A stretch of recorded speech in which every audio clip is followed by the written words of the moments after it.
Everybody, this is Jose Luis Morales. Welcome back to the Morales Group Show.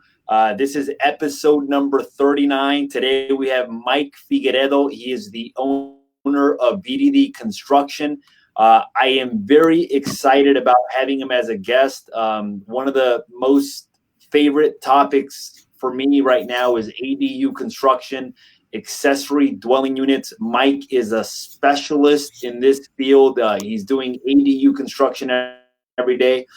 We had somebody that talked about the ADU law, but I've never had an actual person that does construction talk to us about that. So today, Mike is going to be educating us. Mike's going to be sharing with us valuable information and giving us a little bit of insight as to what the ADU process looks like from his end, meaning the construction end, the architect end, and how to actually get one done. So welcome to the show, Mike. How are you? Thanks for having me, Jose. Appreciate it. Doing great. Yourself? So doing good, man. So I came across you on a YouTube on a Facebook video, like on my Facebook wall. There was like a testimonial of a client that did an ADU in his garage. And basically he used some of that income as retirement income. And you could just see in his face, man, that he was extremely excited and that he was very grateful for that additional income because he was able to turn his garage into an additional $1,500, $1,600 a month to most people. I mean, that is huge, that is big time. So I saw that. I liked the way that you communicated with him. He said great things about you. So I decided to reach out to you and kind of approach you and see if you'd be open to doing something like this. Right on. Appreciate it, Jose. Yeah, definitely. Always love giving back. Awesome, my man. Cool, man. So basically an ADU is obviously, so what is an ADU? Like, let's start off there. Let's keep it simple for the viewers. Cool. So ADU means accessory dwelling unit. It's a law that passed in 2017. Had been around previously, lasted about 1 year, and now came back in 2017.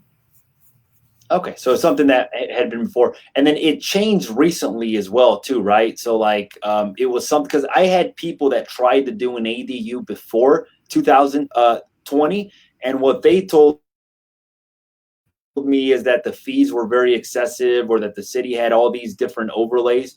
It changed recently, so it made it a little bit of a simpler process, right? Yes, completely. A lot easier now. Before, only properties that were R1s, meaning that you only have one, the actual lot qualifies for only one unit, right? That's an R1. You could only do ADUs on R1s. Now, you could have an R2, you can have an R3, and now even if the property is an R1, you could build an ADU and a JADU, which is amazing. Now every property basically turns into a 3-unit property. So basically, and this is the thing that I want the listeners to understand, because I don't think a lot of people grasp how important this is.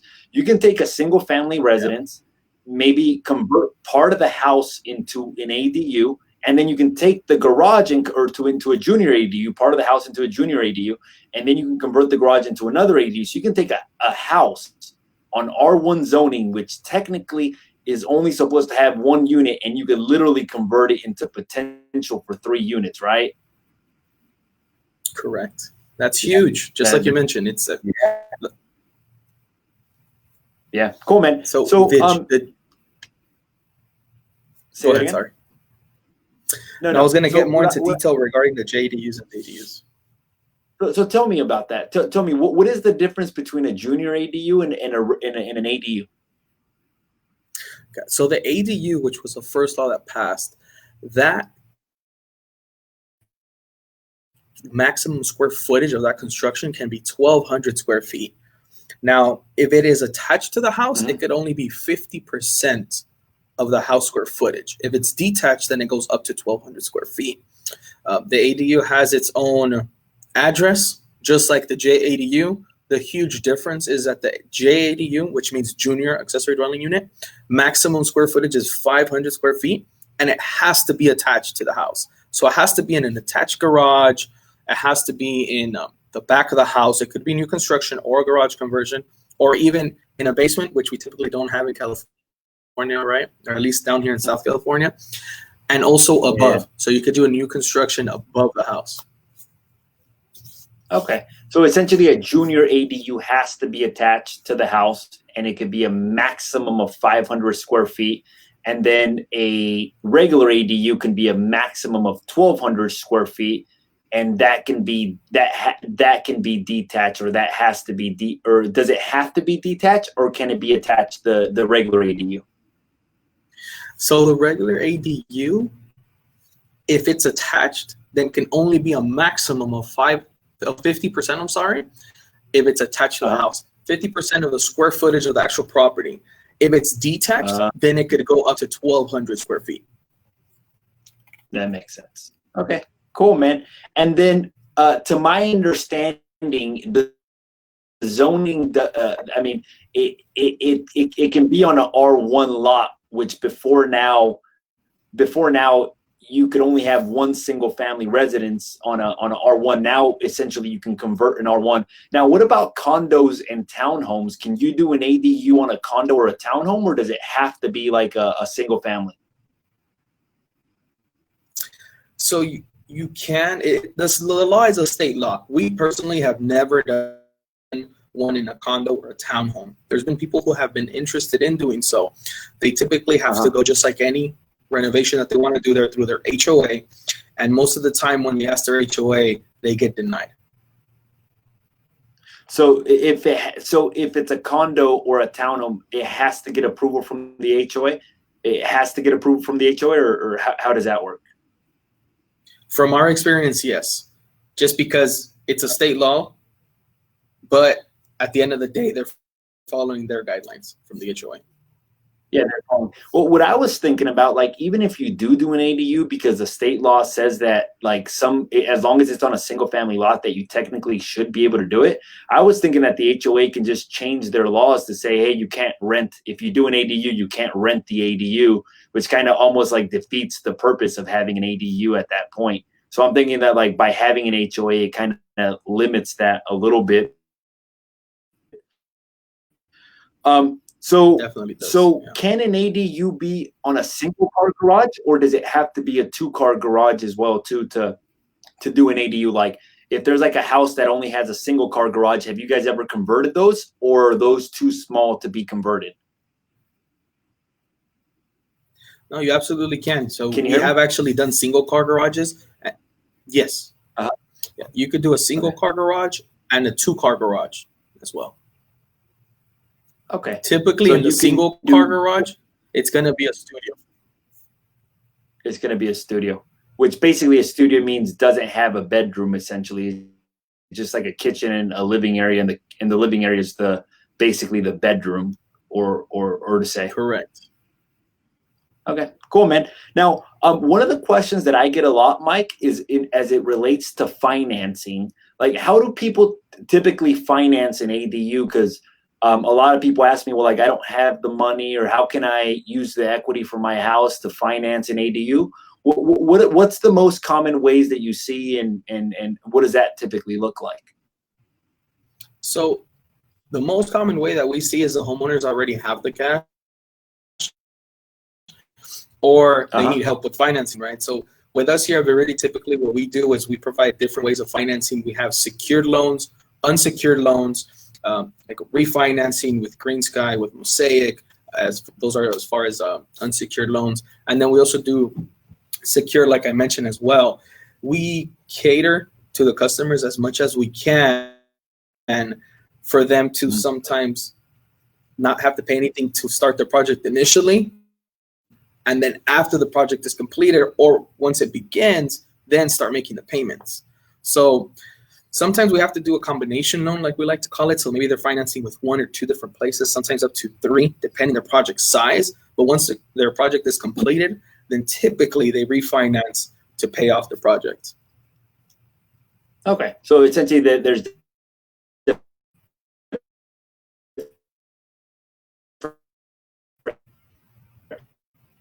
now, what is Mike? What I asked, when you say secured versus unsecured loan, what does that mean? So secured means basically it's based on your property. right? Your equity on your property, there's something that's backing it up. And when it's unsecured, it's just based off of credit. So that's the main difference. Okay, and there are lenders that will do it as an unsecured loan, basically just make it based on your credit. Is that like a credit card, like they're putting it on a credit card almost? Similar. There's some different programs that we offer, and it's all third party. It's not directly with us, right? So it's our financing partners. We have Green Sky, we have Mosaic that we work with, for example. Some of them are other partners too. You're able to finance as little as $2,500. Others go, if you qualify, up to $165,000 per person with Untitled. So it all varies on the homeowner. So and that's an unsecured loan basically, and it's basically, wow, that's a good amount. That's so it's like a personal loan almost. Yes, definitely, it's a personal loan. Now these loans don't have the best. They have good interest. It's not as low as a refinance, correct? Because you're never going to be able to get anything as low as a mortgage loan. So we structure it in a way that benefits the homeowner, at least with us here at Viridi. And after we complete their project, or right before we start, typically most of them are deciding to refinance so they could utilize that money, especially now that the rates are really good. Okay. So it's essentially, even if they do get a higher short-term loan, maybe as a personal, essentially once the project gets going, they typically opt to refinance and kind of maybe build it into the mortgages, essentially, in other words. So if I understood correctly, the way to finance it is either A, you have the cash, B, you refinance your property and you take money out. You probably can get an equity line of credit maybe on your personal residence to do it. You can get a personal loan. Are there any other ways to finance it besides the ones that we just named, or are those typically the most common ways to finance it? Those are typically the most common ways to finance it now. We did have previously, right, pre-COVID. Now we're in a world where we're going to have our pre-COVID and post-COVID days. So pre-COVID, we did have other ways as well. Just to touch on those, what were the other ways that you could finance pre-COVID? So we had a company that had the availability to actually give the homeowner up to $350,000. So when they wanted to do big projects, that was a go-to. That's the one that you might see on our website that says 10 years, no payments, no interest. But what they ended up essentially doing was becoming an investor, per se, with you on your property. You don't pay anything during those 10 years. It's a balloon payment at the end of 10 years. And then they charge you a percentage of what the property appraised during those 10 years. But because of the situation that we're in now, they are not lending at the moment. So it's essentially, it was almost like somebody willing to partner up with you on your property to add value to your home. And then they're banking on, if the marketplace goes up, essentially, maybe they're like a partner, or they get paid off in 10 years or something like that. Okay. Exactly. It sounds like that's exactly what they were. Okay, cool. So essentially, there's different options for the consumers. Essentially, if somebody's considering doing an ADU, there's different options available to them, and then essentially somebody like you can guide them and let them know what their options are. So this is my favorite part, because essentially it's the part where we actually help people. And it's the part where we can actually teach somebody something. It's the part where we kind of go like into the process. And I'm a process type of person. I like systems. I like knowing what that looks like prior to getting into it. So what is take me just briefly from start to finish. What is the first step if somebody is considering doing an ADU? Then what does the process look like after that? Perfect. So with us, typically when they contact us, we go check out their property, see what it is that we want to do. Sometimes they have an idea. We educate them on finding out what's the best solution for them. We present that to them. If they agree to move forward, then after we go ahead, send the architect. He goes there, takes his measurements, does a preliminary plan, send it to the homeowners. They go back and forth, or they approve it. After that, we start working on the plans. Once the plans are done, they get submitted to the city. We wait a few months, get the plans back approved, right? We have a permit card. Now we could start working. We could start breaking ground, which is my favorite part of the process. Once we start that, depending if it's a garage conversion, for example, then we start breaking the concrete, right? We're going to start putting the new foundation where the garage door was at. We start putting forms, the rebar, pass inspection, pour concrete, make sure we bring in all utility lines.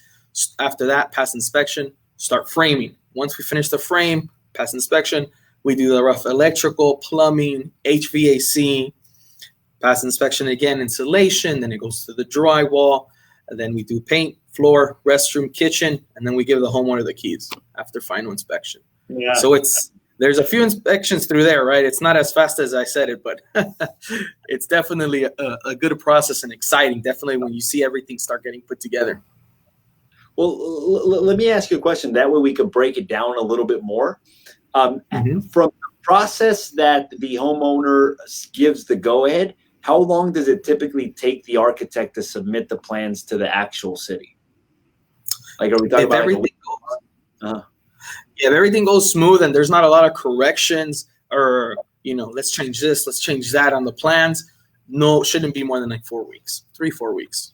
So about a month, you can expect about a month. Now, from the point, and we were talking about this off camera, now from the point the plans get submitted, the approval process, what is that? I mean, is it just one person that approves it? Is there a timeline that they have to approve it? I had read that they had like 60 days to approve it. What are some of the hiccups that we can run into in the approval process, and how does that vary city by city? Right. So that's a good question. That 60 days was a state law that passed, and that's what we were all excited about, because now we were thinking it was only going to take 60 days, right? But we haven't had any luck with that, especially with the situation we're in. Typically, what we're seeing depends on the city a lot. LA City, Los Angeles City. So if you have a LADWP bill, your LA City, it's the fastest. Even now, they're backed up. So I'm going to talk pre-COVID days. Typically with them, 2 months, you should have your plans, 3 at max. LA County, Orange County is a little different. They typically take 6 to 12 months. It varies so much. So what happens is, when you asked about the steps in the city, there's generally 4 different departments that it goes to. There's engineering, there's Title 24, there's green, and there's city. So every time that you take your plan set, you have to wait until all 4 of them are approved, and then you get your permit. So what we do is educate our clients and let them know, when you have an inspector coming to your job site, which we take care of inspections, right? It's very simple, because they come, they see the job, they sign off. If they have corrections, then they let us know, we fix it, then they sign off. Now, when we're in that process, inspectors sometimes change, but it's just on the construction part. When we're in the city, the architect literally has to deal with 4 different departments. Every time he goes to the city, there can be a different plan checker. So let's say Mary, for example, the architect talks to Mary and she asks for a specific correction. Later on, he goes back and he talks to Joe. Even though he did those corrections, Joe says, hey, you know what? That's fine. You did it. Great job. I also want you to fix this. And that's on one department only. That's what happens a lot of times in the city. So a lot of times they can say, oh yeah, in 6 weeks, your plans can be ready, but it could be extended very easily as well. Yeah. So it's essentially, it has to go through all 4 of the departments. In other words, it has to get approved by all 4 of the departments. You said one of the departments was city, right? Mm-hmm. That's one of the departments. The other, you said green. What is green? Green has to do with anything that's energy efficient, similar to Title 24 as well. Okay. So basically anything. And then what were the 2 other ones? The other 2 were engineering and... engineering, city, green, and Title 24. So what is the engineering and what is Title 24? Just so that we kind of know that as well too. Sure. So Title 24, it's a law that passed a few years back. That's basically, now you have to have certain requirements for your insulation on the attic, on the walls, your HVAC that you're going to install has to be energy efficient. Now we have to install LED lighting. We can't use fluorescent lighting. Those are the things that have to do with Title 24. The city, it goes basically according to their requirements. The architect is the one who takes care of more of that specifically, and it goes city by city. So what he does, for example, we're going to go into a new city, which we have not done an ADU. First, he's going to see all the requirements. Then we're going to make sure that all those requirements are in the plans that we're going to be submitting to the city. That way we save time, we don't submit, and then, hey, you got to do all of these corrections. So basically a little bit of upfront homework can actually save them time, because by the time you submit and you wait for them to come back, and I think one of the frustrating things, because I have a couple of other projects that we're working on, is when they tell you, hey, fix this, you fix it, and then they come back with something else instead of just telling you from day one exactly. And I think that's probably the most frustrating part. So I would imagine that having someone an architect that has done more ADUs is a big benefit, because I would imagine that they've already experienced some of those problems with some of those cities coming back with different things. So they could almost say, hey, look, the city of Burbank or the city of Ventura actually asked for this, this, and this. They're not mentioning it to me because I already know this through 10 other projects, I can actually incorporate that. So essentially by hiring an architect or somebody that actually specializes in this, it almost seems like the architectural process can go faster than hiring a company that maybe hasn't done too many ADUs. So essentially, hiring a specialist can make a big difference, not only in the construction but the architectural aspect of it as well too. Yes, definitely. That's a huge difference there, because remember when we were in the city, that's when a lot of the time is consumed. Right now, projects were taking a lot longer in the city than the actual construction. Even if it's a new construction job, it's being done faster than the process with the city. So yeah, that's a huge point that you touched on, Jose. Yeah.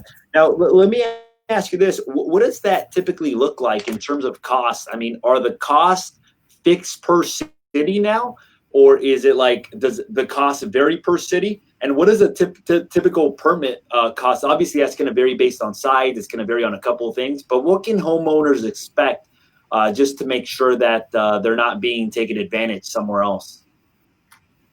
Right. So just the actual permit cost, LA City, you're looking at between $2,500, $3,000. If you go down to Orange County, it might even be 3 times that.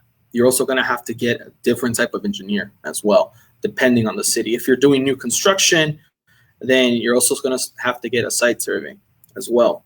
So it varies on the project that you're doing, and it also varies on the city as well. So let me ask you a question. Let's say that somebody was not using, somebody was going to build the ADU themselves. And let's say that it was just a homeowner and they were like, okay, how much should I budget for the permit just to get the plans approved without hiring a construction company? What would you say, like a range, like anywhere from like 5,000 to 15,000, anywhere from 5 to 10? What would you say would be something that somebody should expect in that regards? If it's going to be a typical smaller ADU, no 2-story, you're not going to need any structural engineering or a garage conversion, I think you're pretty safe. Ballpark $7,500. $7,500 would be a reasonable, and that means like the stamp on the permit's already in hand and everything like that. Okay, that's the reasonable number. Yeah, I had heard pre-2020, I'm gonna use the term pre because we talked about pre-COVID, but pre-2020, I think that the cities had a little bit more leeway as to how much they could charge, right? Like I had heard about some cities charging like $40,000 or some like, really, is that true, or is that? So we were lucky enough to not have to bring that up to the homeowners, right? No, we didn't come across a $40,000 one, but we did come across one that was in between, $10,000 to $15,000, just the permits, not including plans for the cities. So it's there's a few cities that didn't want to make it very attractive to homeowners, so they try to discourage them from benefiting from this. So that's definitely a way to do it. That was their way of limiting who can do that. And some homeowners were discouraged by that because obviously to even get the permits, it costs a lot more money. Let's put the city on blast. Which city was that? Do you know the name of the city? That was yeah. It starts with a P. It's right there next to Burbank, Glendale. It was by Pasadena. You know the city already. Now they're easier though, so they're good. They came back. That's funny. Okay, good. Now, one of the things that you said that if it's an existing garage, you said that you have to break the foundation. Does that happen on every single project, or are there some garages that already have the right rebar and foundation already built into those? Really good question. So typically, most garages that we work on already have the foundation. That foundation is going to be around the exterior, right? Where the garage door is not at. It's where all the walls are going to be at. When we get in there, we actually break the concrete where the garage door is at, go down 24 inches, set up our wood there, our forms, and then set up our rebar to be able to pour cement. But the foundation, we have had, I believe, only 2 projects from all the ones that we've done that we have had to redo the foundation. Okay, so essentially that's one of the things that they ask you for, right? They want to make sure, and that's one of the things that construction would vary on. Essentially, if you have to redo the foundation, or you don't have to redo the foundation as well, too. I would imagine that that's something that you guys look into when you guys are quoting the people as well, too. Correct. Now, so like, let's say that I'm converting my 2-car garage. Like, do they allow you to keep the ceiling heights the same? Do you have to make any modifications? What modifications would you have to make to the structure if you're converting your average typical 2-car garage? Obviously, the foundation, you got to make sure that it has the proper rebar would be one of them. What about like the roof, the ceiling height, or that sort of thing? What does that look like? So the ceiling height typically on most garages is going to be okay, right? It's typically they're like around 8 feet. The main thing that changes is the ceiling joints. So in your garage, you're going to have your rafters. That's when you look up and you're going to have pieces of wood going like this up, correct? They go up like that. Now, the ceiling joints are the ones that go across from wall to wall. That normally gets changed out to 2x10s, which is 2 inches by 10 inches. Why? The reason is because previously it was made to store cars in there. Now it's going to become a dwelling unit. Now you're going to have families living in there. So they want to make sure that it's safe. The roofs, the rafters, they all stay the same. All the studs that are around, all the wood, all the framing, if it's bad, then we change it out. Typically, we change it out even before an inspector comes. It's very rare that they have to tell us, hey, change this out. So that's one of the main things. And another one is something that we put in there that's called the Red Guard. It acts as a moisture barrier. So when you're doing new construction, we put gravel, you put plastic. That way there's no gas that's going through to the new construction. So this Red Guard, it's just like if you're painting in the floor, that's something else that we do besides leveling the floor as well. To make sure that gets done. Now, let me ask you this in regards to and I might have lost the question, in regards to the 2-car garage. What if it's a flat roof? Like, if it's a flat roof, are they going to make you change that? And let's say that you have a garage with a flat roof. Can you still do an ADU in that garage? And will they make you change that will they make you change the rafters to make it not a flat roof? Good question. So if it's a flat roof, they will not make you change it. That video that you mentioned actually was a flat roof. So they won't make you change it. As long as all the guidelines are met, you're going to be okay. So essentially the ceiling height has nothing to do with it, in other words. Now, is there like a 1-car garage that is too small that can't be converted into an ADU, or your standard 1-car garage can be converted? Because I've seen some tiny 1-car garages and I'm thinking like, man, like they're probably not going to allow us to do an ADU in that project. Does that make a difference at all? Or as long as it's a 1-car garage, that should be small enough for that studio that we talked about? So typically it's 250 square feet, the minimum size. Minimum size, 250 square feet. Unless city states otherwise. But it's 250 square feet. So you're talking about 12 and a half feet by 20 feet, you're good to go. So the one that we did was 20 feet by 14, and it was a studio. We even put a washer dryer there and a nice restroom as well, but just completely open space. Perfect. That's awesome. Yeah, it's very, very good to know. Okay, good. And then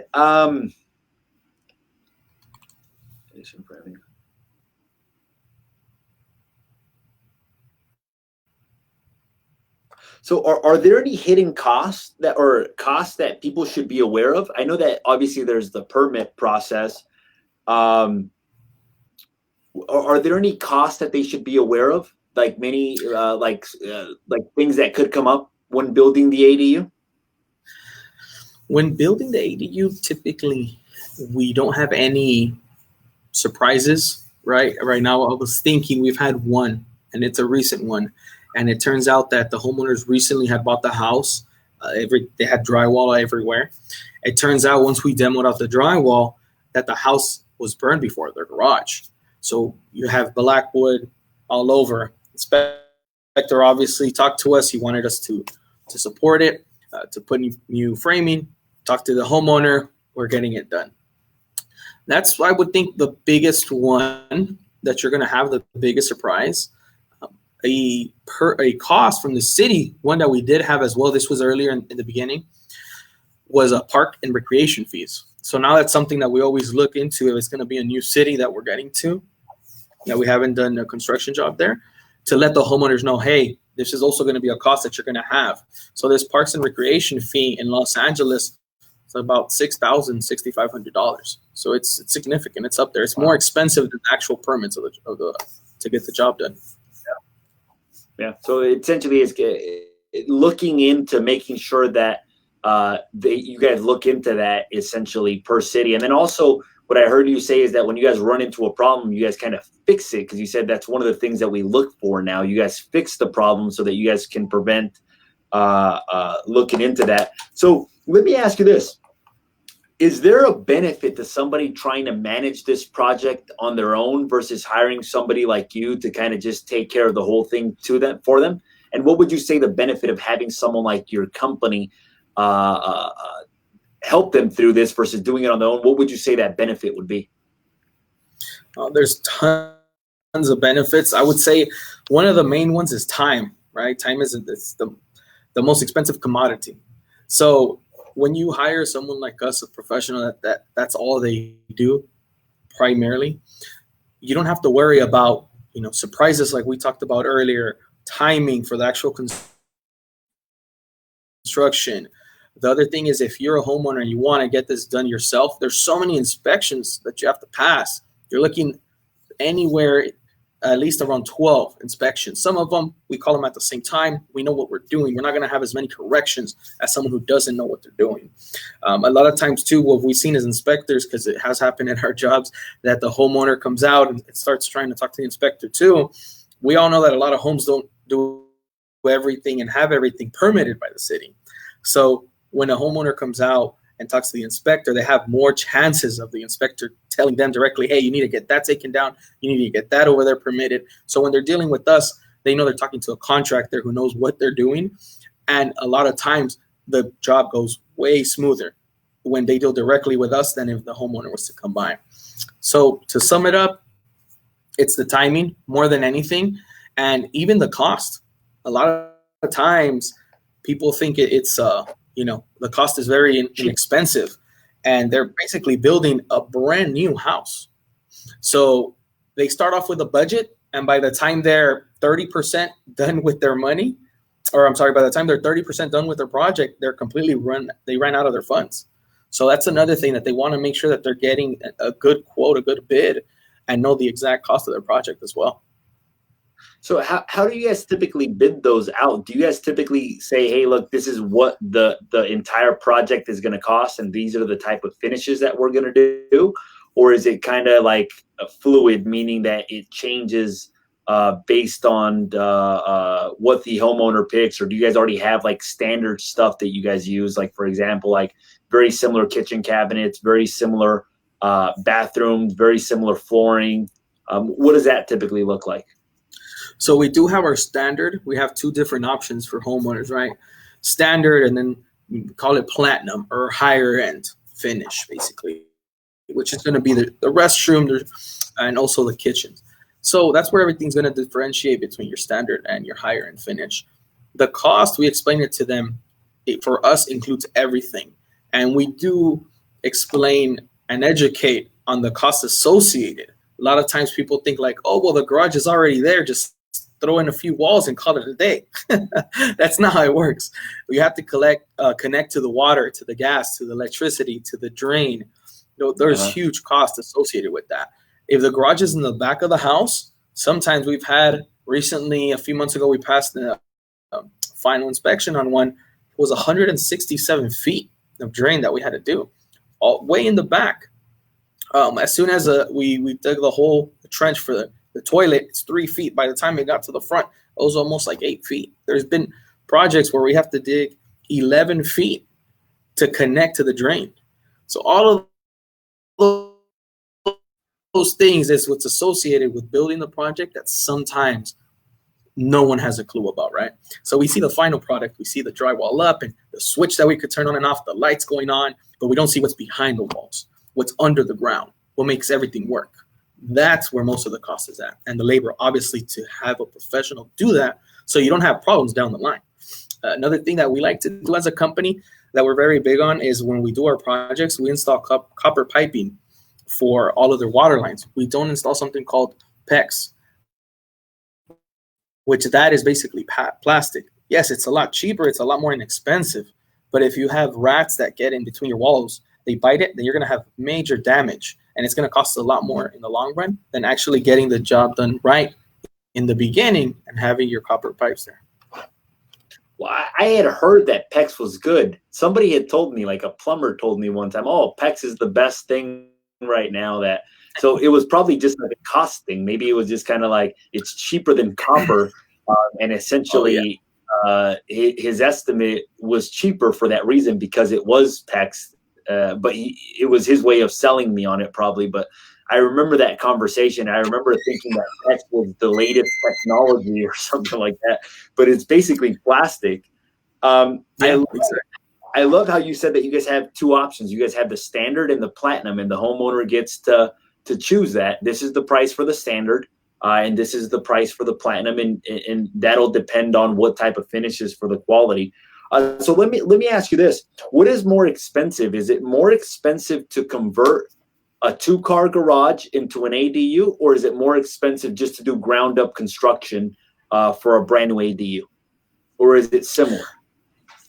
So definitely it's going to be more expensive to do a ground up.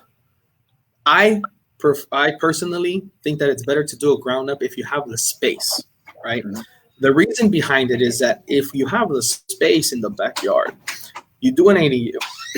Excuse me. Now in the future, with this new law, once you're done with the ADU, you still have space for your cars, or later on, you could go ahead and convert that garage into a JADU. So now instead of having just one unit, now you have two. So you keep that option open for you. You keep it available. If you have the resources, then definitely I would suggest doing a brand new construction because it's brand new from the ground up, right? It is a little bit more expensive, but when you look at your monthly payments, if you're financing it, it makes complete sense to do a new construction. Yeah, it doesn't matter. Let me ask you this. A lot of people don't know this, but I learned this maybe a couple years back, like price per square foot, like what is construction price per square foot? I didn't used to think about it from that perspective. What would you say is a reasonable price per square foot? Like today, I know like before it was a lot cheaper, and I know that costs of construction have gone up. I know that obviously materials have gone up, like trade wars and all that kind of affects all this. What would you say would be a reasonable cost of construction for, like, let's say standard, not platinum, let's just say a standard ground up construction, and let's say it's not a small one, let's say it's like a 1,200, like the maximum? So typically our average, us as a company, is going to range anywhere for the standard between 225 260. It all depends on a few different variables. One of the big ones being where is the location of the new construction, how far to connect to the utility lines. So I would say anywhere around $250 a square foot. If you're going to have a bigger construction job, more square footage, then that price can drop too. But typically around 250, 225. Okay. And then what can somebody expect in terms of if they are doing the 2-car garage or a single car garage, like a standard 2-car garage? What would you say somebody could expect in terms of cost for like a standard cost for doing a 2-car garage ADU? So that would depend on the location as well. Typically, they could go anywhere between 70 to 90,000 for the cost of the converting the garage. Yeah. But if people think about it, like let's say like in LA, like 70 to 90,000. Let's say in LA you rent it out for $1,800, which is probably cheap for LA. I know in Ventura County, how many bedrooms can you fit in how many bedrooms is a 2-car garage typically? Is that typically only one, or do sometimes they make it into 2 bedrooms? Like your typical 2-car garage? So good question. So 2-car garages we've seen as small as 340 square feet all the way to, I mean, you could have them 600, 500. Typical 2-car garages, you're going to want to put 1 bedroom in there. We have had a request to put, I'm sorry, 1 bedroom only. We have had a request to put 2 bedrooms, right? And what we recommend is if your garage is not 500 square feet, don't put 2 bedrooms because you're not going to have any space. But then again, what they're looking at is what you just mentioned. How much am I going to get back from renting this out? So they don't care as long as they could collect the rent. Yeah. Yeah, no, but it makes sense because I mean, if it's $70,000 to $90,000, let's say you can rent it out a 1 bedroom for $1,500.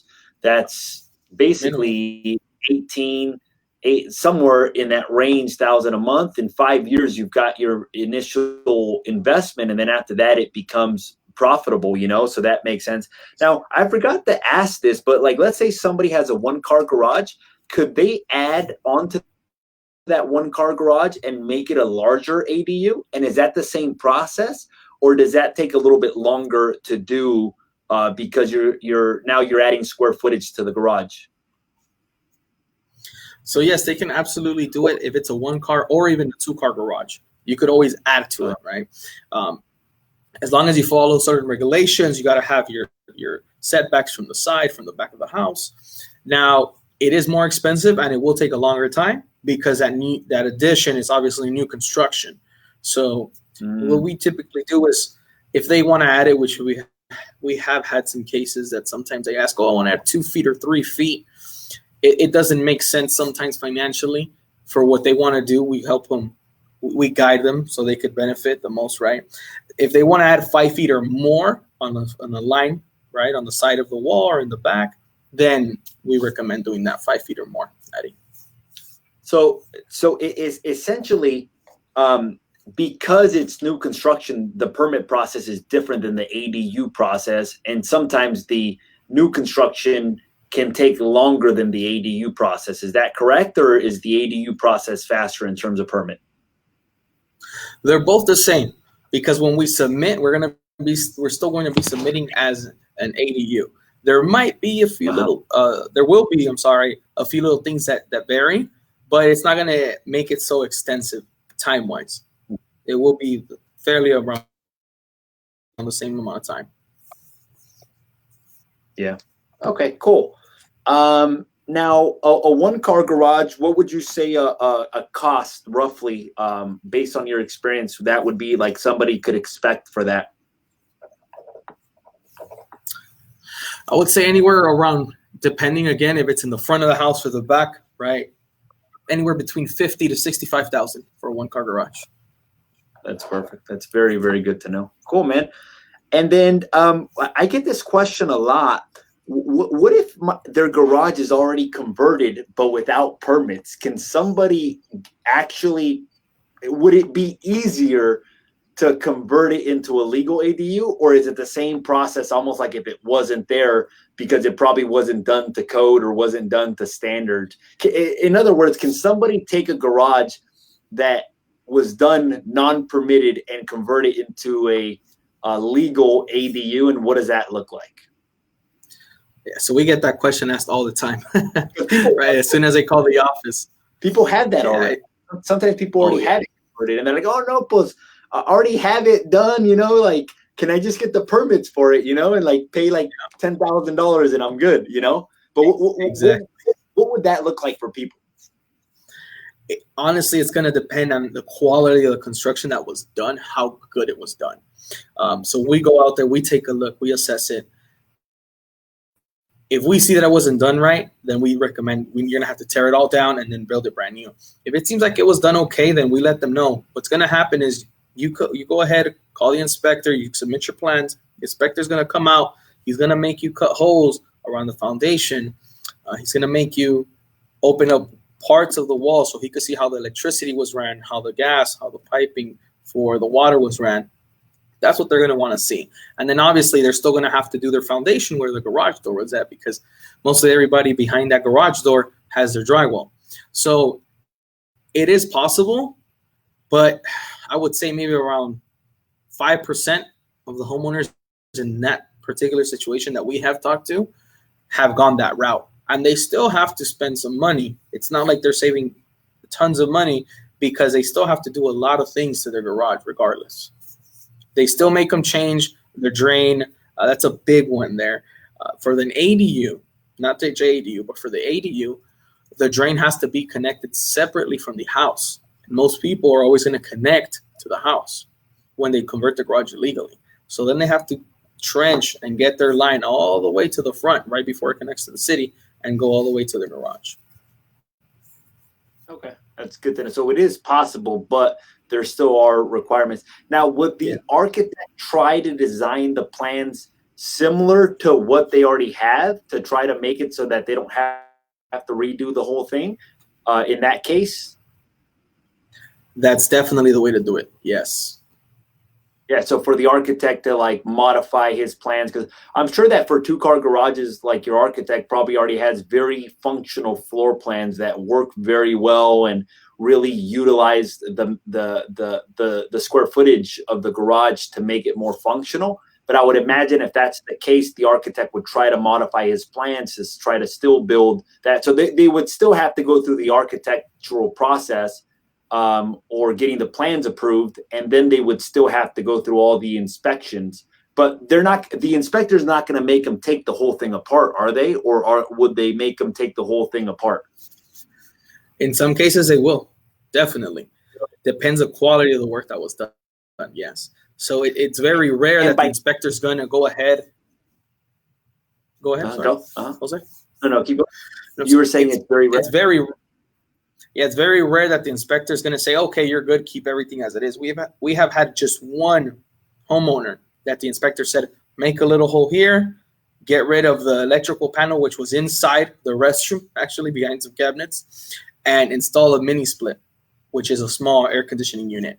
And then I'm going to okay you. Wow. Some, back end things happen as well with that particular project that the inspector helped them a lot. But besides that, typically they make them take everything down. Wow. That was a blessing for that homeowner. That homeowner, man, was probably like really excited. Okay. Now let's talk about the ADU. Does the ADU change the property taxes for the homeowner?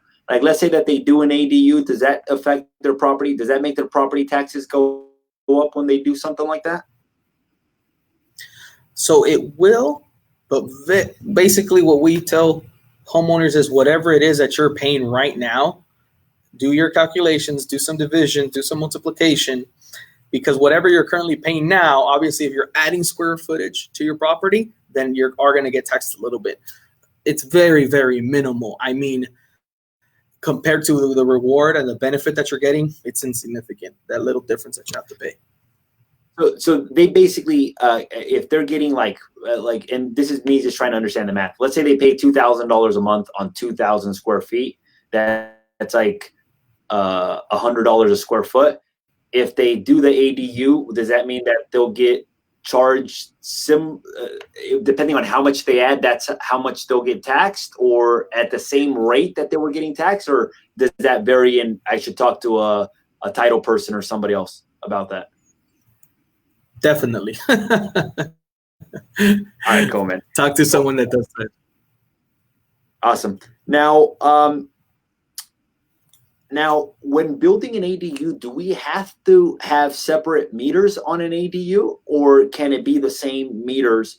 And how does that affect the pricing? Like, for example, like one of the questions that I always get asked is about gas, water, and electric. Are those typically separate, or those together? Is it cheaper to do it separate? Is it cheaper to do it together? What do you typically see? What is typically recommended?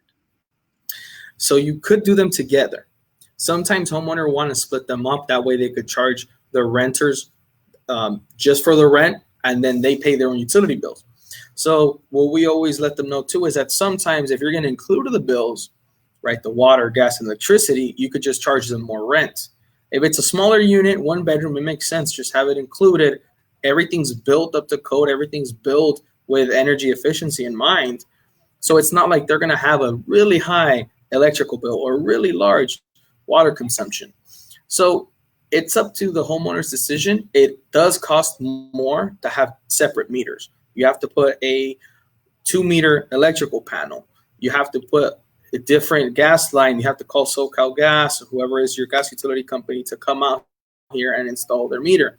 For the city of Los Angeles, they are not separating the water. So you don't get a separate water bill from LADWP. But what we can do for homeowners if they want is install a separate meter, which is called a Ferguson meter. They have to go out there every month and see how much gallons of water they utilize. Again, do some calculations to charge the renter. My recommendation for a 1-bedroom, have the same utility lines. For a 2-bedroom or larger, separate them. You're paying a little more, but it's going to be worth it because you're going to save some money. On that. Okay, cool, man. That's good advice. Now, I see a lot of tankless water heaters, and I noticed this in your video, and I started watching some ADU videos on YouTube, and everybody's like, oh, check out the tankless water heater. Why do they do a tankless versus a regular water heater? Is it for the space, or why does that happen with ADUs typically? It saves them a little bit of money on their gas, and it's just new technology. It's more aesthetically pleasing as well. It saves them space. I personally love how they look. It's very sleek. It's very nice, as opposed to having a big old boiler right by the side of your house that you have a bunch of stuff inside the doors. So that's most of the benefits behind it. Okay, cool. And then these are the last 2 questions. Do ADUs come with a separate address, and is that like usually like 523 and 523.5, 523A, 523B, or how does that typically look like? And how does somebody go about collecting mail in an ADU like? Perfect. So the separate addresses you are going to have, right, with an ADU or a JADU, and it's typically going to be a full number. So if your address finishes in 25, it's either going to be 23 or 27. It all depends with the city, what number they assign to you. So they're the ones who give it to you. You don't choose them. And then as far as mail, once you pass everything and you have your certificate of occupancy, then at that point, you're able to call the postal office and set up the mail with them. That's awesome, man. Cool, man. Well, it's been a real pleasure having you on the show, man. For me, I'm a process type of person, like I said. And I think for a lot of people, they don't do stuff not because they don't want to, but because they don't understand what the process looks like.